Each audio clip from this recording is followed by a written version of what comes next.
ساعه راه من ديالنا غادي نزيدوا ساعه على غرينيش باش نتمشاو مع اوروبا كنضيعوا الفرص مع دول اخرى. هذا هو يعني واش معقول انه الاشكاليه كل الكبرى. مره راه ما يمكنناش نتلاعبوا. انا كنقولها لك، راه التكلفه نتاع الصحه نتاع المواطنين راه لا تساوي ارقام اقتصاديه. ما يمكنناش نحسبوا بهذه العمليه.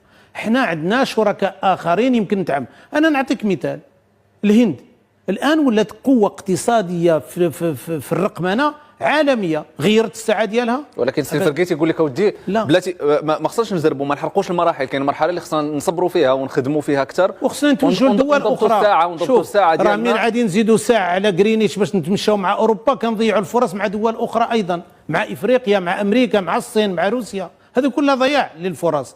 خصنا نفتحوا.